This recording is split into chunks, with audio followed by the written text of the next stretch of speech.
Hola, esto es Tangente Podcast. Yo soy Lucy Rodríguez y hoy les voy a acompañar con un episodio de análisis de coyuntura que tengo mucho tiempo de no hacer, pero estoy pues muy contenta porque hoy me acompaña Jody García. Bienvenida, Jody. Hola Lucy, gracias por invitarme de nuevo.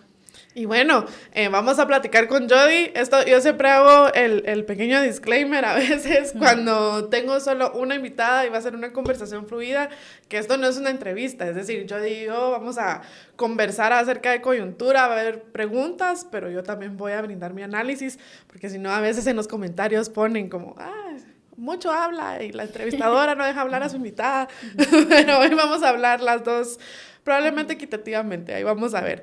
Y bueno, antes de entrar en el análisis de coyuntura, les quiero hacer el recordatorio de que nos sigan en redes sociales, se suscriban a nuestro canal de YouTube y que nos dejen pues siempre sus comentarios, porque la verdad es que sí los leemos y nos gusta mucho saber sobre qué quieren que platiquemos aquí. Y bueno, también pueden escucharnos en cualquier plataforma de streaming, así que pues ya saben, para que Tangente les acompañe en su día a día. Y bueno, quiero empezar la conversación un poco con el Congreso, porque el Congreso ha estado tomando mucha relevancia últimamente. Ha sido una temporada de decisiones importantes, ¿verdad? Cortes, luego ahorita junta directiva y pronto va a venir la decisión acerca del presupuesto. Digamos, 3 momentos clave en este último trimestre que está teniendo el Congreso y que creo que vale la pena ir a detalle, ¿verdad? Uno de ellos fue el tema de elección de cortes y aquí sí quiero que aprovechar un poquito que mi invitada Jody estuvo reporteando y cubriendo todo el tema de la elección de cortes, incluso pues desde antes de que este tema llegara al Congreso, incluso desde que fue comisiones de postulación. Así que cuéntame un poquito, pues, cómo viste el tema de cortes desde tu reporteo y desde darle esa cobertura. Sí, bueno, pues gracias Lucy, justo eso, ¿verdad? Yo estuve cubriendo desde el inicio de las comisiones de postulación, incluso un poco antes, hablando con diferentes actores para saber qué era lo que estaba en juego, qué es lo que se esperaba. Y bueno, también estuvimos en Plaza Pública cubriendo desde el inicio las 2 postuladoras para la Corte Suprema de Justicia y la de Apelaciones, y también en el Congreso. Creo que es importante partir desde algo que me dijo un entrevistado al inicio de esto y que me parece sí súper clave. Y era cuando hablábamos esto, o sea, ¿qué nos estamos jugando con esta elección?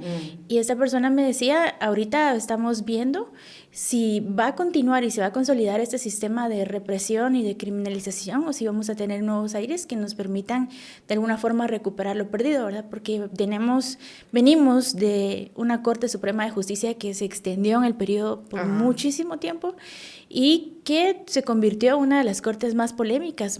Muchos de los magistrados fueron sancionados internacionalmente, especialmente la lista Engel, ¿verdad?, que lo señaló como actores corruptos y antidemocráticos. También vimos que esta Corte Suprema de Justicia que pasó obvió las denuncias de los propios jueces que estaban siendo perseguidos. Entonces creo que sí era eso, ¿verdad? Ver cuál va a ser el futuro no solo de la justicia, sino de Guatemala a partir del sistema judicial.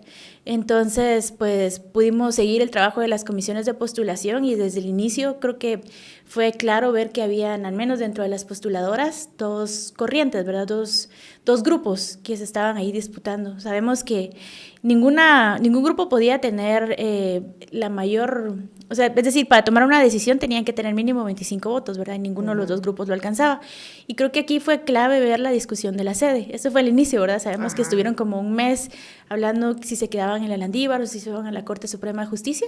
Más allá de esa disputa, lo que esto evidenció fue la existencia de estos 2 grupos. Uno más vinculado a los magistrados de apelaciones que buscaban su reelección, algunos grupos del Colegio de Abogados que estaban vinculados como a Estuardo Gálvez, el rey del tenis, incluso Néstor Vázquez como presidente de la Corte de Constitucionalidad, y luego un grupo el de decanos, ¿verdad?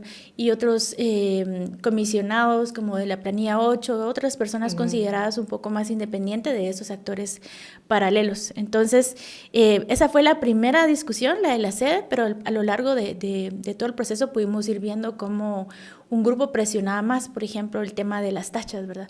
Esa fue una discusión súper importante y que despertó bastante indignación por la fiscalización ciudadana. ¿Qué denuncias sí se iban a recibir como un impedimento? Y ahí se recuerdo que despertó como mucha molestia el hecho de que una tacha iba a ser considerada solo si tenía una sentencia en firme, Y pues qué caso tiene una sentencia en firme aquí en Guatemala, ¿verdad? Más con esta ola que vimos de cierre de procesos por corrupción. Entonces así fuimos cubriendo y evidenciando la existencia de estos dos grupos para terminar con una nómina final, donde creo que lo más interesante es que quedaron fuera los candidatos más polémicos, más salpicados, como por ejemplo los fiscales que buscaban una sala de apelaciones, como Rafael Curruchiche, Cintia Monterroso. Quedaron fuera también magistrados que buscaban la reelección y que también estaban siendo sancionados. Y pues al final creo que la conclusión de muchas personas es que el Congreso eligió una corte gris, o sea, no es como antes, que era una corte totalmente alineada a los poderes con intereses en el sistema de justicia no tan buenos. Y quedaron algunos magistrados que son considerados un poco más independientes. No vamos a decir como totalmente independiente porque tampoco es así. Sí hay comisionados que incluso ingresaron, magistrados que ahora están en la Corte Suprema de Justicia que en algún momento fueron parte de la investigación comisiones paralelas. Que tampoco pues tuvo mayor avance debido a este Ministerio Público y la Corte anterior, como el mismo sistema se protegió, pero esta vez sí creo que podemos hablar de una Corte gris, de la que las personas en las que yo he entrevistado me hablan de que se puede tener un poco más de esperanza. En este fin de año, donde ya se acercan diferentes celebraciones como Halloween, si va a salir alguna fiesta de disfraces o si le gusta pues brindar con sus amigos antes de comer el fiambre, recuerde siempre antes de tomarse sus traguitos, tomarse una pastillita de PariSmart. Es barata, se encuentra en todos los Super 24 y en algunas farmacias y así cuida usted su hígado. Y además previene todos esos síntomas molestos de la resaca o de la goma al día siguiente. Así que antes de tomar la pastillita de PariSmart. Creo que esto que tú dices es clave, el hecho de que se hizo un filtro muy efectivo desde las comisiones de postulación. Se criticó mucho la elección luego ya en el Congreso, pero la verdad es que, digamos, la clave para limpiar el sistema estaba ahí en la comisión de postulación. Es decir, ya los listados que llegaron al Congreso, pues no estaba ahí lo peor de lo peor, por así decirlo, sino que ya había pues una mezcla un poco gris de candidatos. Y luego, si te pones a compararlo con los procesos anteriores, es decir, el proceso más reciente que verdaderamente pues no cumplió porque luego se extendieron esos magistrados, ¿verdad? Pero uno de los procesos más recientes, todo se decidió pues fuera, ¿no? Está el famoso hotel donde se negociaron qué magistrados iban a ir y luego esos listados llegaron al Congreso y en el Congreso pasaron así como si nada, sin mayor discusión, sin mayor debate. Y luego pues los magistrados que están ahorita actualmente, que la verdad es que pasaron así rapidísimo, también sin mayor discusión ni debate ni nada. Esta vez por lo menos se vieron ciertas negociaciones que si bien no salieron como algunas personas pues tenían la esperanza de que fueran a salir y demostraron también las dinámicas de poder que existen en el Congreso, pues por lo menos se dieron ciertas discusiones, por lo menos se ve que sí hubo pues ese juego de poder, no es un solo poder imponiéndose sobre todos los demás, ¿no?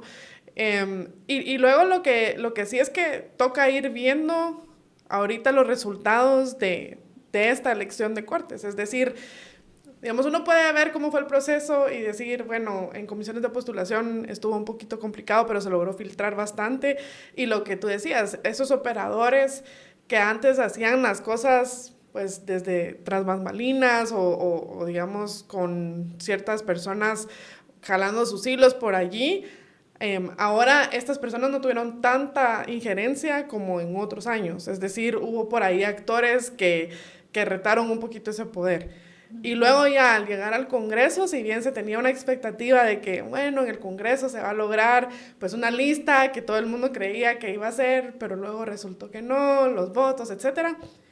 A pesar de eso, creo que la corte que está ahora es por mucho mejor a esas cortes que se pactaban de forma paralela, porque por lo menos fue objeto de discusión y digamos, por lo menos hubo ahí diferentes poderes que intentaron jugarla, ¿no? No es únicamente un poder imponiéndose sobre todos los demás. Y Y bueno, eso también nos cuenta un poquito de cómo está la dinámica del Congreso en sí también. Sí. Es decir, no es que haya una aplanadora, no es que haya alianzas fijas. Creo que estas alianzas se definen y se redefinen dependiendo de cuál es la decisión en el momento, digamos. Y creo que eso es difícil de comprender, porque uno esperaría que sí, o sea, que haya un orden, o el ser humano como que trata de buscar orden en las cosas y decir, sí, esto es lo que sucede y es predecible y así es como va a pasar, pero la democracia no es ordenada, o sea, la democracia implica un poco de caos, de impredictibilidad, y creo que eso incomoda mucho. El decir como, bueno, pero este actor antes era blanco y ahora es negro, es decir, ese ruido o digamos, esas dinámicas de poder que se dan dentro del Congreso pueden incomodar a muchas personas y pensar, porque ahí es cuando te das cuenta que realmente no es que esté bajo tu control, o sea, tú como ciudadano votaste a un Congreso y quizá tenías una expectativa de cierto tipo de votos para la persona por la que votaste, y luego te das cuenta que eso está fuera de tu control, al final, cómo se comporten los diputados, digamos. Sí. Hago una pausa para recordarles que Transdoc es la feria de empleo permanente. Si usted está buscando talento humano para su empresa, pues acuda a Transdoc. Ellos le dan usuarios ilimitados para diferentes cosas, como por ejemplo para ver currículums ilimitados, para también publicar plazas y también usuarios reclutadores ilimitados mientras dura el servicio. Y aquí puede encontrar de todo, desde operativo hasta gerencial y en todos lados de la República. Así que si quiere más información, visite transdoc.com o escríbales a info@transdoc.com. Me llama mucho la atención eso que dices porque es cierto, ¿verdad? Por ejemplo, recordemos cómo fueron las comisiones anteriores, lo que mencionabas. Cuando Valdetti, la vicepresidenta, dijo, las cortes las decidimos alrededor de una cama en un hotel. Luego, recordemos que Gustavo Alejos pues, fue detenido dentro de un sanatorio, pues en el área de ginecología, ¿verdad? Ahí tenía él la fila de gente y la refri con los nombres de todos, de qué votos iban a conseguir, y vimos un desfile de aspirantes, de abogados, de magistrados, de diputados, de operadores políticos llegar a él, a un privado de libertad para discutir la elección de las Cortes. Eso fue evidente gracias a que en ese momento teníamos un ministerio público considerado independiente. Fue la FESI del fiscal Juan Francisco Sandoval, que ahora está en el exilio, la que investigó esto. A mí me llamaba mucho la atención cómo, cuando empezamos a reportearlo, cómo iba a estar esta vez el proceso, a pesar de que la gente, la ciudadanía, a pesar de que incluso el mismo sistema de justicia conoció estas manipulaciones, eran los mismos actores los que seguían ahí. O sea, a mí me parecía impresionante cómo Roberto López Villatoro, cómo Eduardo Gálvez, cómo Gustavo Alejos todavía tienen poder, todavía tienen decisión, pero es cierto que ese poder se desgastó y que había dentro de las postuladoras posturas que atendían más al clamor ciudadano. A mí me llamó la atención, por ejemplo, que uno de los comisionados no votó por ninguno de los aspirantes que buscaba la reelección, o sea, los magistrados de la Corte Suprema. Pues yo le preguntaba por qué, cuál había sido su criterio para decidir quién sí debía estar y no en la nómina final, y él me decía por el clamor ciudadano, o sea, la gente está indignada por esto. Entonces a mí sí me pegó esto, ¿verdad? Que esta vez el mensaje sí llegó, sí caló en algunos de los comisionados, no en todos, porque es cierto que el proceso es perfectible, o sea, el proceso también dejó fuera a jueces que son considerados buenos o independientes, como el juez Marco Antonio Villeda, que fue el juez de extinción de dominio, que le quitó los bienes, o sea, los pasó al nombre del Estado de Roxana Valdetti, de Valdizón, de Otto Pérez, de personajes del poder político y también del narcotráfico muy poderosos. Pues este juez aplicó esta ley, ¿verdad?, tan novedosa, pero el mismo sistema lo dejó fuera, o sea, él se quedó fuera. Entonces, si bien estuvo un poco mejor que antes, creo que todavía hay mucho que mejorar, y eso es lo que he estado hablando ahorita con diferentes actores analizando el tema, ¿verdad? Me llamó muchísimo la atención un análisis que hizo Alianza por las Reformas, que ellos estuvieron pues fiscalizando de inicio al final, y ellos hacían una conclusión, que el mismo sistema de comisiones de postulación es el que está permitiendo ahora, está siendo utilizado para cooptar el sistema de justicia. Entonces es como la misma herramienta ya no funciona, o sea, se pensó en otro contexto y en el contexto que tenemos ahora pues ya no es suficiente, ¿verdad? Porque, por ejemplo, esta vez también fue muy cuestionado de que no se aplicaron ciertos instrumentos de evaluación que hubieran permitido pues dejar fuera a otros personajes un poco más escandalosos, ¿verdad? No se hicieron pruebas pruebas psicométricas, no se hicieron entrevistas, como que se ha hecho un otro proceso, pero por la misma falta de tiempo. Vimos que los últimos días las comisiones trabajaron hasta de madrugada, entonces porque ya no les daba tiempo de nada. Entonces creo que sí, es importante ver que si bien este proceso demostró, como tú decías, ¿verdad?, que no hay una aplanadora en ninguna instancia ahorita, que como es en Guatemala, sí esto se está como desnudando para saber, para que la ciudadanía y las personas involucradas tengan la oportunidad de presentar nuevas reformas, de ver cómo puede ser mejor, porque si no, dentro de 5 años vamos a estar hablando de lo mismo y tal vez hasta peor, ¿verdad? Porque ya habrá pasado pues este gobierno y no sabemos qué va a pasar más adelante, entonces hasta podría ser más escandaloso. Quiero hacer una pausa para recomendarles que en su próxima visita al veterinario le pregunten a su doctor por Pimovendan y Pragma de Brouwer. Esto en especial si sus perritos padecen del corazón o tienen algunos problemas de corazón. Hay ciertas razas que tienen esa tendencia, como por ejemplo los gran danés, que tienden a sufrir de corazón porque tienen un corazón muy grande.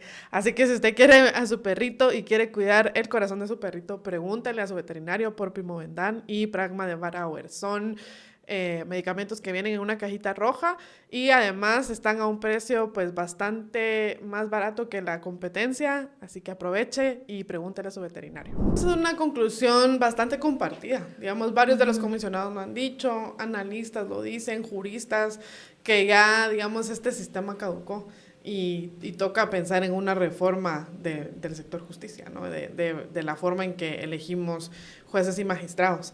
Y luego, yo sé que esto es algo que sucede adyacente al proceso, muy cercano al proceso, pero tenemos la liberación de José Rubén Zamora. Puede que haya algún efecto ahí de causalidad o no, no sabemos realmente, pero creo que mucha gente se lo está tomando como un síntoma o un signo de que posiblemente hay esperanza para mejores cortes y mejoras en el sector justicia.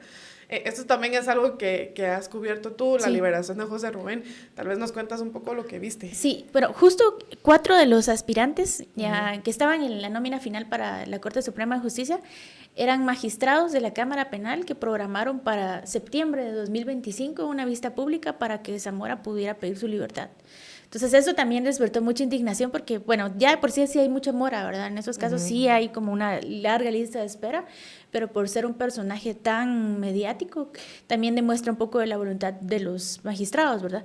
Al final sí había un clamor porque ellos no fueran electos, 2 de ellos sí volvieron a ser reelectos y ahora están en la Corte Suprema. Pero sí, llama la atención, yo creo que esta era una de las primeras, del primer pulso que iba a haber para darnos cuenta de si realmente había nuevos aires o no en el sistema judicial. Y justo la semana pasada, pues, supimos de la programación de la audiencia de revisión de medidas para Zamora.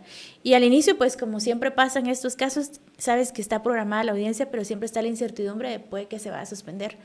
Primero, porque ya no es que solo se suspendan las audiencias porque falta de tiempo o algo, es una táctica para tener más tiempo a la gente en la cárcel. Es una estrategia del Ministerio Público no presentarse a las audiencias y algunos jueces dicen, pues está bien, ni preguntan y se suspendió y pues así ha estado más tiempo en la cárcel un montón de personas. Pero vemos que cuando los casos caen en instancias judiciales más independientes, el Ministerio Público pues es citado a llegar a presentarse a la audiencia. Esto pasó, por ejemplo, en el caso de Claudia González. Esto también ocurrió en el Tribunal Noveno, cuando José Rubén Zamora llegó a pedir medida sustitutiva por el primer caso, porque él ahorita pues tiene 3 casos abiertos. Entonces, existía ese riesgo, ¿verdad? ¿Será que se va a suspender la audiencia? ¿Será que el Ministerio Público va a llegar? ¿Cómo va a actuar el juez? Entonces, justo ese día, pues, vimos que fue el juez suplente, Eric García Alvarado, el que estuvo a cargo. Fue el viernes 17. 18. Y entonces, pues sí, ¿verdad? Ni siquiera llegó el Ministerio Público ni la Fundación contra el Terrorismo, que ellos fueron los que presentaron una recusación contra el juez. O sea, querían separarlo para que el juez se quedara sin juez y así, pues, más tiempo en la cárcel, ¿verdad? Entonces, realmente fue impresionante ver al juez, pues, diciendo, no, vamos a llamar al Ministerio Público, tienen que estar aquí a las 3. Si no, pues se queda sin argumentos la recusación y seguimos adelante. Y era importante discutir esa primera parte porque se tenía que definir si el juez o no se quedaba en la audiencia y a partir de eso si se iba a conocer la petición para arresto domiciliar. Entonces al final pues llegó el Ministerio Público, llegó Rafael Curruchiche, intentamos hablarle con mis colegas de prensa, pues no quiso. Y luego pues ya vimos una audiencia de más de 6 horas donde el Ministerio Público insistió, o sea, no solo una, como 3 veces en separar al juez del caso. O sea, rechazaron la recusación que presentó la Fundación contra el Terrorismo, que no llegó a la audiencia. Luego la misma fiscal presentó una nueva recusación y luego no, que se suspenda, y el juez dijo no, seguimos. Y pues fue impresionante, ¿verdad? Porque esta vez también es importante mencionarlo, la Procuraduría General de la Nación estaba más del lado de José Rubén Zamora. O sea, incluso argumentaron de que ya no existía el peligro de fuga, cuando en años anteriores, porque la PGN estaba bajo el control de Yamatei, del expresidente, pues estaba totalmente alineada al Ministerio Público. Entonces sí vimos una pelea ahí, no como suele ser en todos los casos, ¿verdad? Que siempre hay una parte de este lado y otra parte, entonces siempre hay un diálogo. Aquí, en los casos de criminalización, casi nunca hay una pelea porque siempre está pues la pobre persona sindicada sola, ¿verdad? Con sus abogados versus todo este sistema que ha demostrado, pues perseguir a personas por temas políticos. Entonces, al final, pues, alrededor de las 9 de la noche, el juez decide darle medida sustitutiva a José Rubén Zamora, considerando que ya no hay peligro de fuga y que tampoco de que vaya a obstaculizar las investigaciones. No le fijó una caución económica, lo que hacía aún más rápido el trámite para que saliera de la cárcel. Aún así, ese mismo día, el Ministerio Público, la fiscal, hizo una especie de amenaza velada contra el juez, porque le dijo que si llegaba a haber una obstaculización a la investigación del caso, iba a ser culpa de él. Entonces, sabemos cómo actúa el Ministerio Público. Y luego, al finalizar la audiencia, el juez todavía preguntó si había un proceso pendiente, y la fiscal del caso dijo que sí. O sea, no hay una orden nueva de captura contra Zamora, pero sí hay una nueva investigación en la Fiscalía contra la Corrupción. Podemos intuir que es un nuevo caso que presentó Raúl Falla de la Fundación contra el Terrorismo, porque esa vez señalaron que supuestamente el Zamora le dio una prebenda, así dijeron al juez, y luego Zamora dijo, es que yo nunca he visto al juez, y esto es parte de la misma estrategia que hacen. Se inventan un caso para tratar de separarlos, y así me van dejando a mí más tiempo en la cárcel. Y lo siento, hablé mucho. No, está bien, pero sí, ahí sí que yo creo que es importante tratar, o sea, qué difícil, ¿no? Tratar de separar ese sesgo de decir, bueno, hubo una buena noticia en cuanto al sector justicia justo después de la elección de Cortes, será este un buen augurio para estas nuevas Cortes. Pero a la vez vemos pues que hay un montón de presos políticos. Yo creo que el tiempo nos irá diciendo qué va a pasar con estos presos políticos que aún siguen siendo víctimas de este retroceso judicial que hubo en tiempos de Yamatei, ¿no? O sea, tenemos personas como Estuardo Campo, Ligia Hernández, que siguen allí presos y que no sabemos qué va a pasar con ellos, pero si la tendencia va a ser como el caso Zamora, pues quizás sí hay esperanza de ir recobrando un poquito. Aprovecho también para hacer promoción de un episodio y una nota que hicimos con Jody hace poco. Bueno, el episodio lo hicimos con Jody, la nota sí es de Jody, acerca de cómo el sector justicia, digamos, fue no solo retrocediendo, sino encima atacando a las personas que investigaban antes. Esta nota la encuentran en Plaza Pública, solo recuérdame cómo se titula. Tú dices el cierre de los casos y la persecución. Son 2 notas, 2 bases de datos. Una se llama Los 118 casos que cerró el Ministerio Público, y otra nota de cómo el Ministerio Público se ensañó contra los opositores políticos, que esa la hizo mi colega Elsa Coronado. Así que si lo buscan en Plaza Pública, ahí está súper bien descrito, y también tuvimos ya una conversación con Jody al respecto aquí en Tangente por si la quieren buscar. Pero sí, yo creo que esta es una de los momentos clave que ha tenido el Congreso últimamente, la elección de Cortes. Y en estos días vamos a estar viendo cómo se desenvuelve esto y qué resultados tiene. A ver quiénes, digamos, hubo mucha gente que gritó auxilio, ¿no? Que después de ver los resultados dijo, no, esto está fatal. Hubo gente que dijo, esto es un triunfo para Guatemala, y hubo otros, que yo me incluyo entre ellos, que pensamos que más o menos, ¿no? Hubo ciertas victorias y hubo otras perfiles que se filtraron que quizá es más de tenerle ojo, ¿no? Sí. y ver cómo van fallando estos jueces.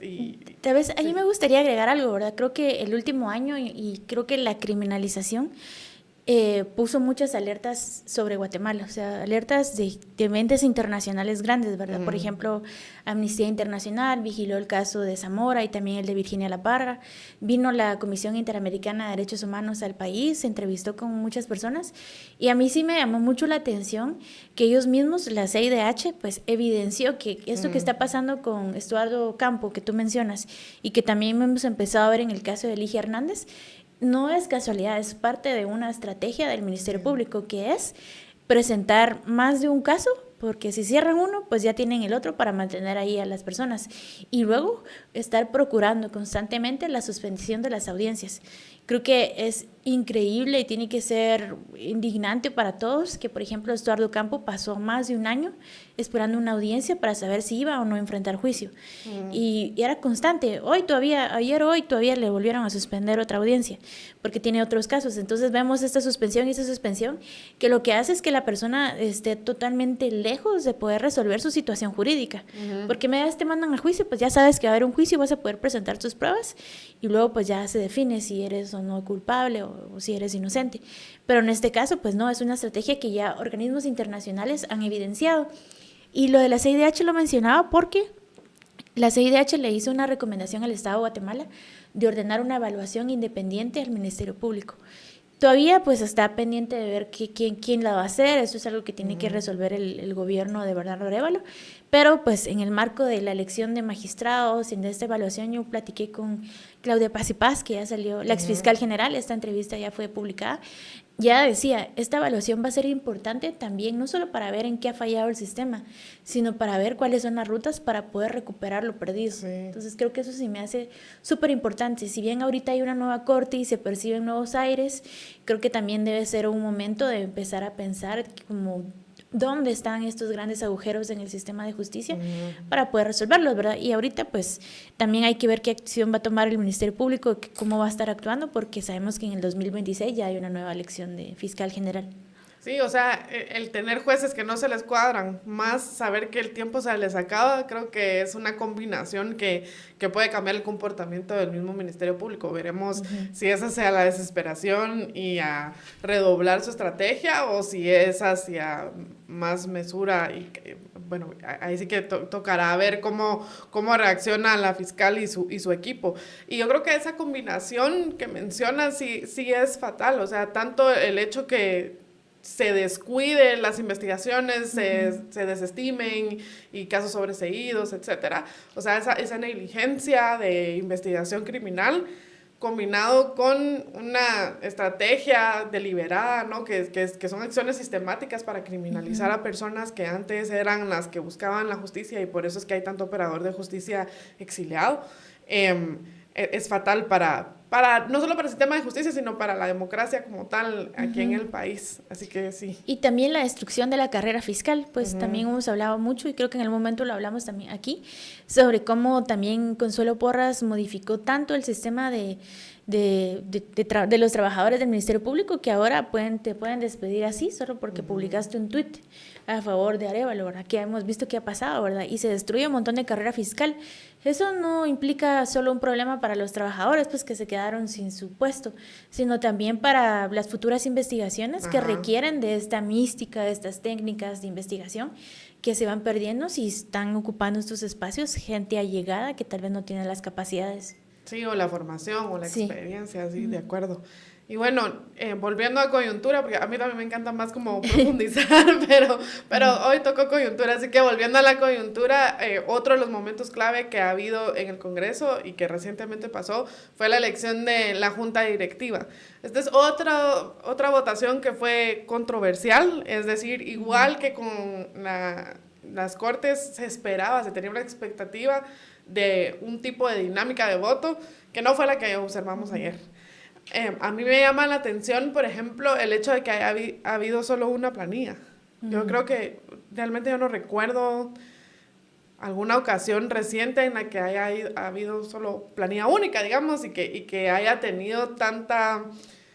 porque al final fueron 150 votos por los cuales se aprobó esa planilla. Y luego también esto hace eco en la elección de Cortes, cuando se votaba por los Sí. magistrados era por un margen amplísimo, no era únicamente como con el mínimo necesario para poder elegirlos, sino que hubo varios magistrados que superaron los 100 votos, ¿no? Sí, Y entonces eso te dice que la dinámica en el Congreso ahorita es mucho hacia, bueno, ya sea si es porque no quieren mostrar debilidad o porque no quieren mostrar que están fuera, pero es como un efecto bola de nieve, digamos, que cuando ven que muchos diputados están decantando por una opción, pues ahí van los demás a hacer eco, ¿no? Y a votar por la misma opción. Pero sí, lo que me impresionó es que el hecho de contar o no con votos llega a ser un disuasor tal que si alguien estaba tratando de armar otra planilla, al final decide, o sea, prefiero no presentarla a presentarla y perder.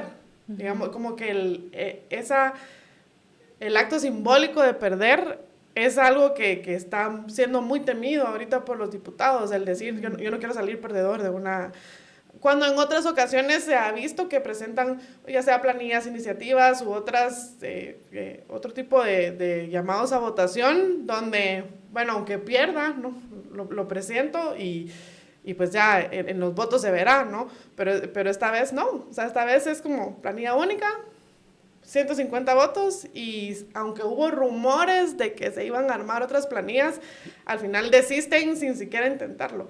Esa dinámica me parece bien interesante. Sí, yo también lo vi justo cuando fue la elección de los magistrados de la Corte Suprema de Justicia y aquí tengo apuntado, ¿verdad? Por ejemplo, el aspirante Carlos Ramiro Contreras Valenzuela tuvo 156 votos a favor, o sea, 4 no votaron por él de todo el Congreso, ¿verdad? Para mí, pues, era muy interesante ver esto y en algunas entrevistas que hice con diputados a partir de esta elección, como tratando de entender, también me decían, o sea, sí hubo acuerdos y pues según lo que me decían on the record era en favor de la institucionalidad, de la democracia, del Estado de Derecho, ¿verdad? Que esos fueron los acuerdos y que sí se puso en común que no se iba a votar por candidatos que hayan caído en criminalización o persecución política. Pero también otros me decían, aquí hubo traiciones. O sea, como que esas alianzas también traen implícitas algunas traiciones, ¿verdad? Porque pues sabemos que se colaron al final algunos candidatos que no habían sido consensuados con la bancada oficial. Entonces, todavía yo no podría hacer una lectura qué nos dice esto del futuro del Congreso, pero creo que sí está pasando algo que hablábamos desde que se supo que Semilla había ganado las elecciones y estaban en este periodo de transición. Si no tienen un espacio en la junta directiva, si son considerados independientes, también se pierden de muchos espacios de decisión, pero también de proyección, porque también es importante para la ciudadanía saber qué es lo que está haciendo el partido por el que votaron en el Congreso y siento que si no están en la junta directiva pues tienen menos posibilidad de hacer llegar este mensaje. Claro, porque las alianzas al final son eso, son una alianza. No significa que ese diputado aliado vaya a votar siempre con la bancada o vaya a hacer avanzar intereses de la bancada Semilla tampoco. Como, es decir... Sí, como por ejemplo lo de la reforma a la ley del Ministerio Público para sacar a Consuelo Porras. Cuando esa iniciativa llegó al Congreso tuvo 59 votos, me parece. Entonces sí te das cuenta de que las cosas que realmente le interesan al Ejecutivo y por los cuales la ciudadanía votó por ellos, pues está siendo como, no es prioridad para el resto de partidos. O el estado de calamidad también. El estado de calamidad. Entonces, yo creo que, o sea, qué difícil esa posición, ¿no? Porque tú decís, bueno, a una alianza esto me asegura ciertos votos para cosas importantes, pero a la vez no puedo exigir de esa alianza de regreso al 100%. Es decir, es como que estás entregando un poquito a ciegas de decir, en este momento me está favoreciendo la alianza, pero puede que otra cosa que sea de mi interés no termine pasando, o sea, te la jugas. No termine pasando o de pronto se te voltee, ¿verdad? Como que hayan ciertas traiciones, como mencionaba este diputado, y que implicó que ingresaran algunos de los magistrados que no eran precisamente de los que fueron consensuados con el oficialismo. Y luego hubo varios rumores, digamos, en estos días anticipando la elección de junta directiva, hubo varios rumores sobre personas que posiblemente se pudieran postular o armar planillas que diga, y de esos no, al final no los vimos, o sea, todo se quedó en rumor o quizá en discusiones que no llegaron a buen puerto. Figuras como, por ejemplo, Adín Maldonado se mencionaba mucho, Bueno, obviamente Alan Rodríguez también se mencionaba mucho que él iba a hacer un intento allí. ¿Quién más? Sandra Luis Jovel. Aguirre, Sandra Jovel. Digamos, estos personajes que iban a procurar tener algún tipo de posición relevante, si no presidencia del Congreso, pues en algún puesto en la junta directiva, pero que al final no presentan planilla y tampoco se oponen a la planilla que está. O sea, al final esos 150 votos, pues por ahí van ellos también. Entonces son esas cosas que dices, ¿cómo estará funcionando esa dinámica internamente? O sea, de verdad les pesa tanto el perder que dicen, bueno, prefiero ni modo, unirme a la masa y no quedarme fuera. Sí. Sí, me parece súper interesante. Creo que es una dinámica que no habíamos visto recientemente. Creo que vamos a ver también ahorita como mencionabas, ¿no? En la discusión del presupuesto, a ver si esto se mantiene o si en ese caso, como se está discutiendo dinero, pues se fragmenta. O a la vez, es que digamos, creo que hay varias cosas que son bien diferentes de este Congreso. Una de ellas es la apertura que yo he notado, porque, por ejemplo, en legislaturas anteriores, pues no todo el mundo podía entrar al hemiciclo. Tú siendo periodista seguramente viste cómo a veces había personas que querían ir a apoyar alguna iniciativa de ley en el Pleno y no se les permitía entrar. O sea, digamos, esta legislatura sí ha tenido esa apertura, donde incluso dan tours del Congreso, donde incluso hubo un mood legislativo, donde jóvenes fueron pues a probar qué significa ser diputado, a armar su iniciativa de ley, etcétera. O sea, sí ha habido como un concepto de apertura en esta legislatura. Y luego, digamos, sí he notado que es distinto a legislaturas anteriores en ese aspecto en que ves que hay oportunidad de otras bancadas, digamos, no hay una bancada como Vamos cuando era la legislatura anterior, donde Vamos era como esa fuerza arrolladora, y eso era lo que ganaba básicamente. Y también todo el tema de, bueno, por supuesto que es un secreto a voces y sí hay casos que lo evidencian, como por ejemplo el de la Ley Tigo, donde muchos de los incentivos que movían a los diputados tenían que ver con plazas, con dinero, con proyectos, etcétera. Y ahora no se ve mucho de eso. Entonces, o bueno, realmente no sé si ha habido evidencia de eso. Ahorita no, últimamente no. Entonces yo creo que hay un cambio en lo que incentiva a un diputado. O sea, al final los diputados lo que quieren es su reelección. O sea, si no me pueden dar plazas, si no me pueden dar dinero, si no me pueden dar proyectos, lo que yo quiero es que me reelijan. Y para que me reelijan, el Ejecutivo tiene que ser, o sea, el Ejecutivo tiene que llevar obra a los distritos, sobre todo los diputados distritales, ¿no? Entonces, yo creo que eso favorece la aprobación del presupuesto, el pensar como, bueno, si yo soy un diputado distrital y quiero que mi distrito me reelija, pues a mí me conviene que el Ejecutivo vaya y haga obra en mi distrito. Y para que haga obra en mi distrito, necesito que esté financiada esa obra y que el presupuesto pase. No sé, creo que por ahí va un poquito más la discusión del presupuesto, pues por lo menos así lo veo, ¿no? Que esa es la dinámica que podría ir reinando esta votación. ¿Y tú crees sobre eso que pueda influir también en otros intereses que pueda tener el gobierno, como este tema del Ministerio Público? Como que puede ser una moneda de cambio, como que eso todavía es como que ya está engavetado, ¿no? Yo creo que sería peligroso volver, porque si tú ves cómo iba la dinámica del Congreso antes de presentar la ley del Ministerio Público, pues iba avanzando bastante, agenda legislativa iba avanzando. Yo recuerdo que hubo varias iniciativas de ley que se aprobaron súper rápido. Sí, digamos que venía una dinámica muy favorable, como que traía buena inercia el Congreso. Había una alianza que se veía más o menos estable. Luego ingresa esa ley del Ministerio Público, y bueno, esa iniciativa, y siento que se cierra. Es decir, no llegaban a pleno algunas sesiones, los votos eran más bajos, habían temas de agenda legislativa que se fueron dejando, y por ejemplo la ampliación presupuestaria estaba más o menos para esa época, y al final se movió hasta septiembre, digamos. Sí. Entonces yo creo que esa ley, esa iniciativa de ley, por lo menos en el momento en que se presentó, no encontró tierra fértil en el Congreso. Sí, me lo pregunto porque, digamos, pensando un poco a mediano plazo, ¿verdad? Con este tema del sector justicia. Hablaba con el rector de la Universidad Rafael Andívar y él me hablaba de que en el foro de rectores el otro año quieren hacer una comisión para plantear reformas a la ley de comisiones de postulación. Y también me decía, hay reformas más necesarias, más profundas, pero esas son reformas constitucionales que en este momento, como está la situación, no son viables. No es una discusión que se pueda tener en este contexto. Pero sí me pregunto, cuando no hay intereses particulares para diputados, como el presupuesto, la junta directiva y lo que hablabas de la reelección, si realmente este va a ser un tema que va a despertar como el interés por mejorar, ¿verdad? Y hacer cambios para el sistema de justicia. Y es que creo que esos cambios profundos también son un poco riesgosos, en especial por todos estos rumores que hay de que la fiscalía tiene ciertas amenazas sobre ciertos diputados. Digamos, realmente, o sea, te digo rumores porque eso es lo que se escucha, pero no sé si hay evidencia de este tipo de amenazas, pero el hecho de que haya diputados que digan... mejor me reservo de ciertos temas importantes porque no voy a hacer que me abran un caso, ¿no? Sí, pues. Hace que ver esos temas de profundidad sea un poquito más difícil. Sí, tienes razón. Hemos visto que incluso en días claves de decisiones en el Congreso, también el Ministerio Público ha hecho requerimientos al presidente Nery Ramos.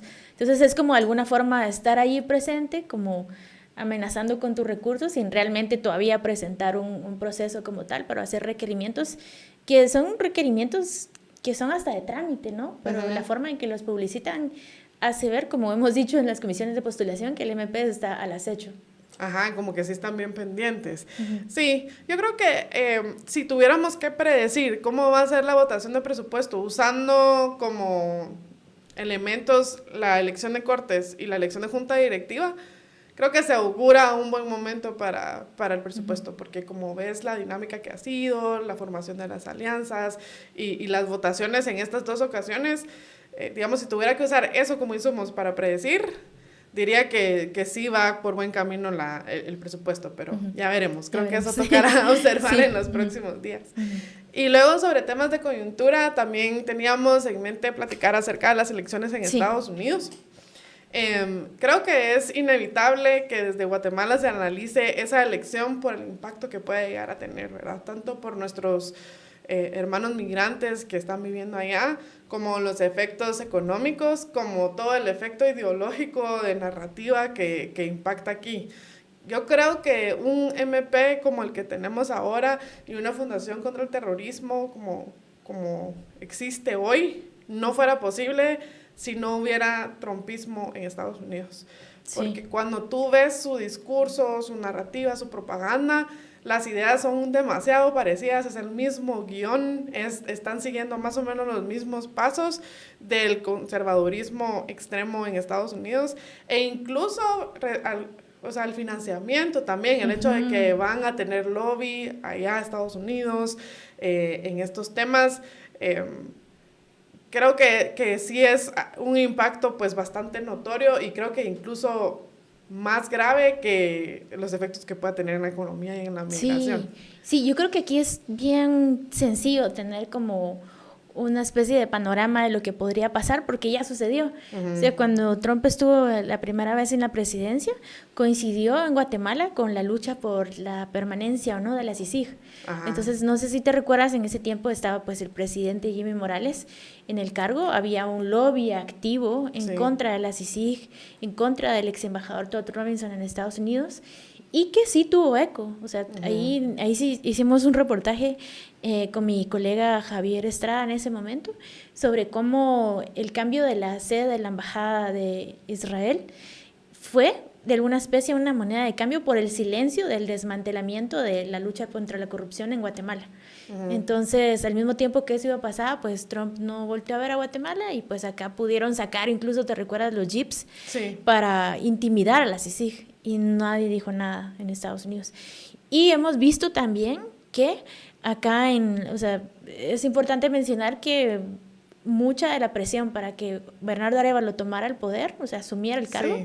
vino de Estados Unidos. En ese tiempo fue que incluyeron en la lista de Angel a más de 100 diputados que estaban de alguna forma ahí pues apoyando que no hubiera transición. El golpismo. Ajá, el golpismo. Sí. Entonces, y también es como evidente que hay una expectativa ahorita por el Ministerio Público de que gane Trump, ¿verdad? Es bien sencillo ver el tweet, estos tweets, perdón, de Rafael Curruchiche, del fiscal. Sí. Él sale con gorras, con gorras, playeras, sí. diciendo ya vienen cambios, ya pronto, ya pronto. Entonces, yo creo que sí hay una expectativa de parte de este poder oscuro y que ha sido sancionado por este gobierno actual de Estados Unidos.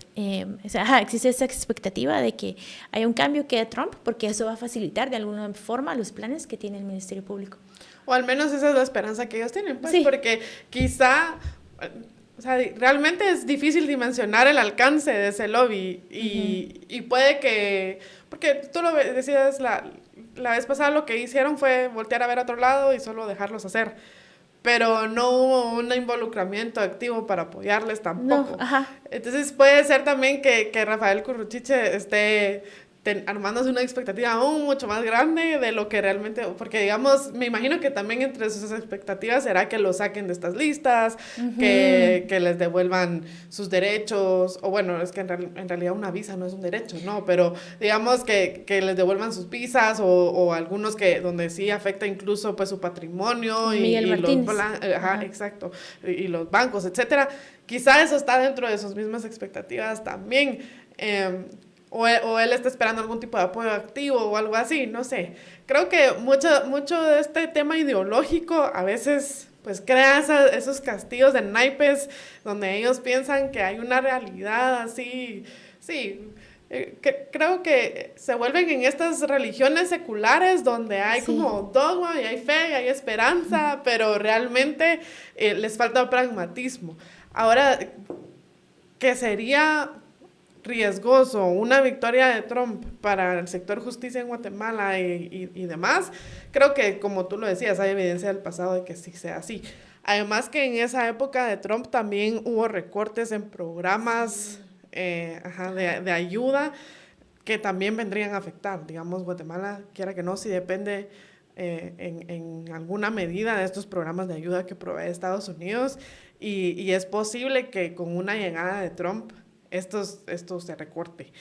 Ahora, en cuanto a si llega Trump o no llega Trump, creo que es bien difícil porque yo estaba revisando las encuestas y en muchas de ellas todavía aparece un empate técnico. Y es impresionante. Yo realmente no puedo comprender cómo y por qué. Porque si tú dices, bueno, es una persona que ya, o sea, fue juzgada, es un criminal realmente, o sea, ya tiene cargos, etcétera, y a pesar de eso está corriendo para la presidencia y además se ha vuelto muy impopular por su mal desempeño en el debate. Digamos, hay ciertos momentos que muestran como unos picos hacia abajo dentro de su campaña, entre ellos creo que el más grande es precisamente el debate. Y a pesar de eso, en algunas encuestas todavía tiene un empate técnico, es impresionante. Ahorita estaba revisando y también 23 premios Nobel de Economía firmaron una carta diciendo que ellos avalan, o bueno, endorse es la palabra que usan en inglés, no sé realmente cómo se podría traducir, pero digamos, avalan o apoyan a Kamala Harris porque dicen que su estrategia económica sería la que podría llevar a Estados Unidos pues a mejorar y a mantenerse, mientras que una economía como la que está planteando Trump, que encima de todo no tiene un plan tampoco, ¿verdad? O sea, sí lo dijo él en el debate, que solo tenía un esbozo de un plan, pero esta estrategia económica de Trump podría ser muy perjudicial para Estados Unidos y para la región. Y son 23 premios Nobel de Economía los que están firmando esto, es decir, no es cualquier cosa, digamos, no es una persona X que está diciendo esta economía sería buena y esta mala. Ahora, en tema migratorio, yo creo que la diferencia no es tanta entre un candidato y otro.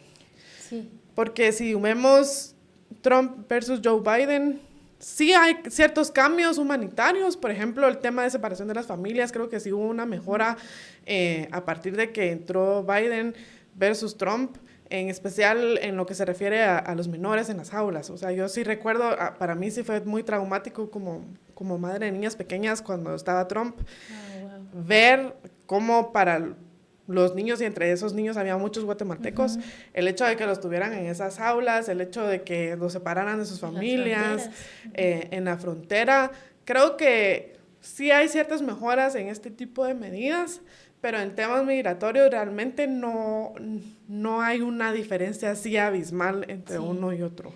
Tal vez yo, por el reporteo que he hecho en el pasado, pues siempre se me quedó como en la mente esto, ¿verdad? O sea, ¿qué significa para Estados Unidos, Guatemala, la región centroamericana? Y pareciera que siempre está como este debate de luchar contra la migración o contra la corrupción.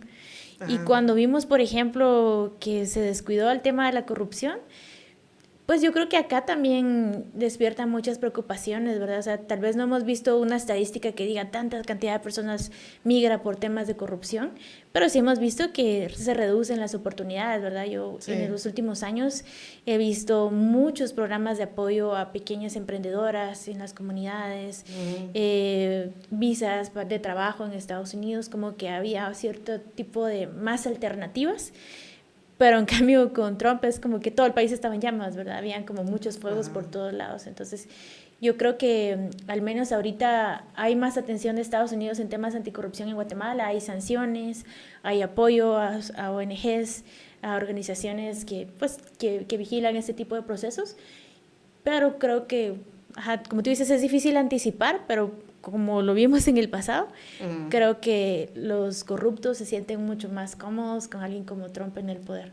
Sí, porque es el tema de la derecha o nada, ¿no? O sea, prefiero a alguien corrupto de derecha que a alguien de izquierda, aunque no sea corrupto, digamos, ¿me entiendes? Es un tema muy ideológico. Yo creo que esa es gran parte del peligro de que gane Donald Trump.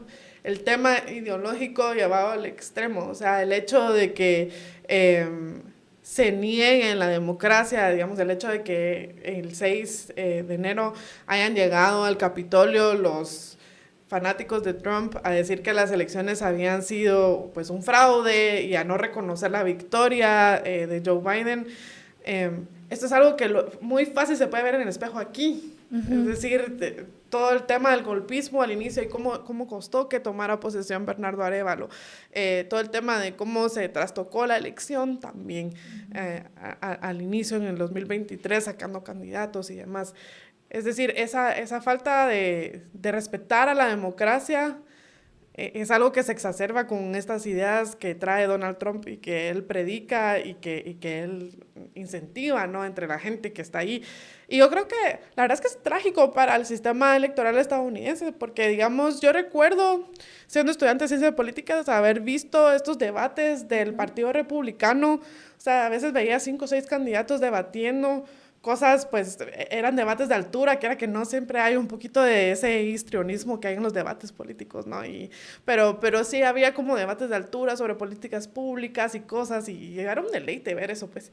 Y ahora ver que no, o sea, ni se produce debate, porque el candidato es de cajón Donald Trump, y que la producción técnica o de política pública no existe, todo es muy ideológico, extremista, incluso irracional, ¿no?, dentro de su discurso. Y creo que ese es parte del gran peligro, porque, digamos, uno de los fundamentos de las dictaduras es toda esa ideologización extrema, es toda esta narrativa de ellos contra nosotros, es todo el tema de debilitar la democracia. O sea, no hay democracia sin debate, y sin ideas no hay debate. Entonces, si lo único que tienes son creencias ciegas e irracionales, entonces estás debilitando la democracia también.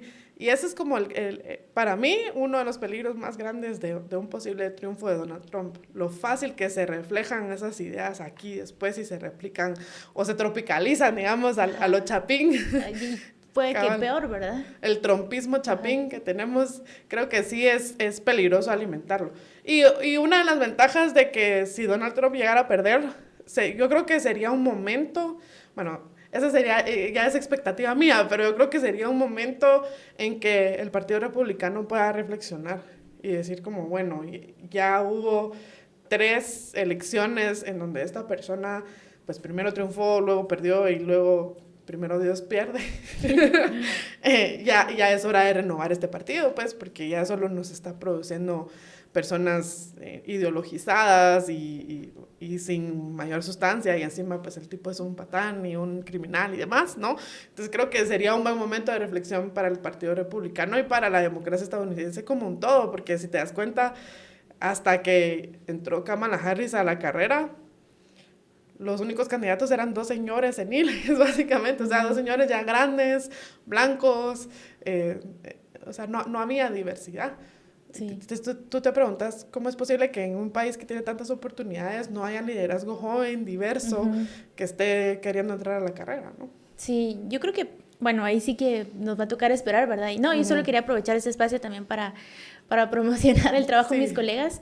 Sé que hay mucha información, muchos medios que pueden seguir para informarse de esto, pero esta vez, por primera vez, Plaza Pública va a tener a 2 colegas, 2 compañeras, Kimberly López y Laura García, van a estar en Estados Unidos, en la frontera sur, reporteando desde una semana antes, vamos a tener como transmisiones, no en vivo, pero digamos como sí cobertura diaria sobre cómo va esta elección y especialmente cómo le puede afectar a la comunidad migrante guatemalteca y en Centroamérica.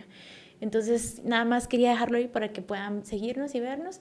Y a mí me hace pensar esto también el año pasado cuando hablábamos de dónde está Guatemala situada en la región, ¿verdad? Yo me recuerdo haber hablado con algunos politólogos y decían, Guatemala se dirigía al autoritarismo y fue parte de este grupo excepcional que logró revertir ese proceso. Sí. O sea, no somos una dictadura, no tenemos ahorita a una persona como Bukele en el poder, tampoco tenemos una democracia fuerte y consolidada, pero logramos dar ese giro, ¿verdad? Entonces, a ver si no nos sorprende ahora Estados Unidos. Sí, y esto es esencial lo que tú dices, porque apoyar a esa democracia, por débil que sea, es nuestra única esperanza para evitar que esa regresión autoritaria también nos pase llevando en la ola, porque la región está pasando por una regresión autoritaria.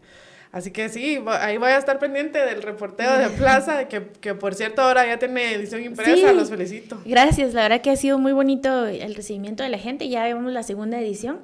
Pueden encontrarlos en distintos puntos. Aquí en la ciudad de Guatemala está en Catafixia, en la zona 1, también en algunos otros restaurantes. Entonces, pues, la verdad que es muy bonito regresar al papel, más cuando pues toda la tendencia va a cierre de medios, ¿verdad? Entonces creo que Plaza está en un muy buen momento ahora. Estamos creciendo, somos muchos en el equipo y estamos haciendo cada vez un trabajo más diverso. Entonces nos pueden leer ahora por escrito. En YouTube tenemos un canal que se está alimentando bastante, podcast, notas en la web. Entonces, gracias por eso. Qué bueno, y gracias a Plaza por prestarnos a Jody. Gracias, Jody, por venir a platicar conmigo hoy de coyuntura. Pues esos eran los 3 temas que teníamos preparados para ustedes acerca de cosas relevantes que han pasado en estas semanas. Y pues gracias por permitirnos acompañarnos en sus hogares, en sus carros o donde sea que estén escuchando este episodio. Y nos vemos en una próxima. Sí, muchísimas gracias, Lucy, por la invitación y gracias al equipo de